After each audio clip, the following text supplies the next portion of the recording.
kausap din yung mga dating ng tao. Plus, 24 hours pa silang bukas. Hi po, ako po si Diwata, ang may-ari po ng Diwata Paris Overload. Ang baklang dating nabugbog, pero ngayon dinudumog. At sa lahat po lang gusto akong tikman, pumunta lang kayo dito sa Pasay City. Dito nyo lang po makikita sa Jokno Boulevard, malapit lang sa tulay. Landmark po natin ay Zenith Building Philippines. So dito nyo lang po makikita at matitikman. Open kayo everyday, no? Everyday kami open.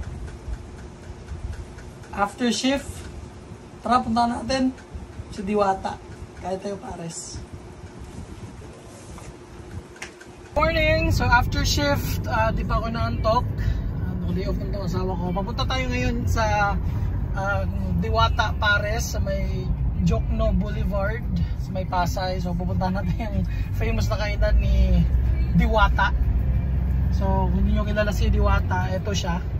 Nagmula sa kalangitan, lumagapak sa kalupaan, narito na sa inyong harapan ang nag-iisang diwata na mukhang kawata. Yung nag-viral dati na nag-away sa ilalim ng tulay sa may Pasay dahil nga sa kadahilan ng nahuli niya nagpa-fat session yung kanyang mga kaibigan. Kaya tatry natin yung kanyang famous pares. Tara, samahan nyo kami.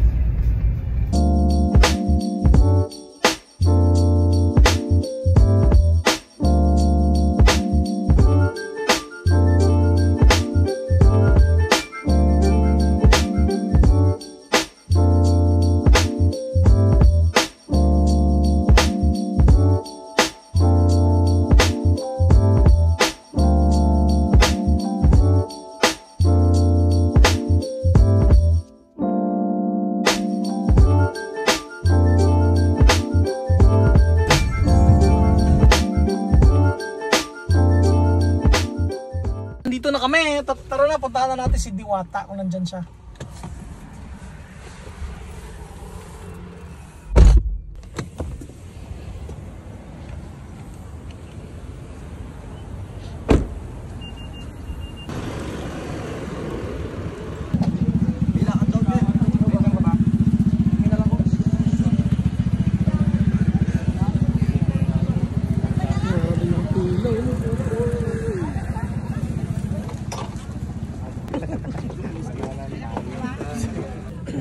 Dami.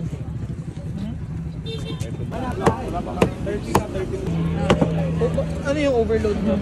Ayan po ulit yung kawali at bulaklak po tayo. Only rice, preso flakes po tayo sa 100. Ayan po ang overload natin.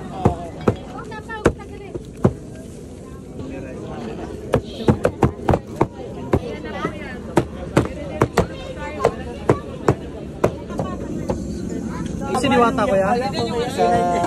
Babalik din siya. Babalik din. Kala ko taba, luya pala. O, kuhanan mo ko. Paano ako makakawakan? Eee. Kuya. Dalawa yan. Dumi yan na, hindi yan ano. Madumi yan.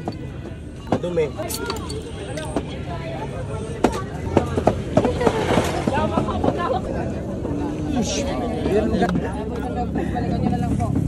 Asa ba sa akin? First bite ko eh. Ito ba sa akin? Join mo sa first bite. Sarap ba? Dito boss, okay na dito boss. Kung walang kutsara. Oo, boss, okay na. Kameta lang siya.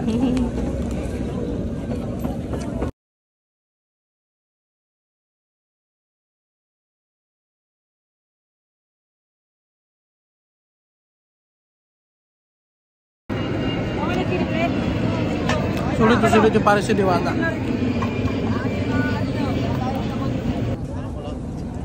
Hindi taba. Ano yan? Taba? Taba po. Matigas pa. Pero yan, free rin yan. Pag nalabot na siya, pag nahiwa na po, free yan. Saan yung taba? Kailangan lang yung lumambot. Tapos pa yung Kaso matigas pa po eh. Kupit pa yun. So ayan, di natin naabutan si Diwata pero okay lang. Next time.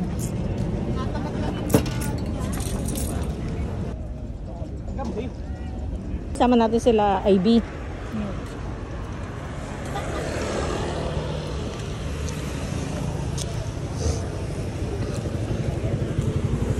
Tapos na kami at pauwi na kami. Grabe, nabusog ako dun sa 100 peso ni Diwata. Papakita ko sa inyo saan nagbatayan si Diwata at yung friends.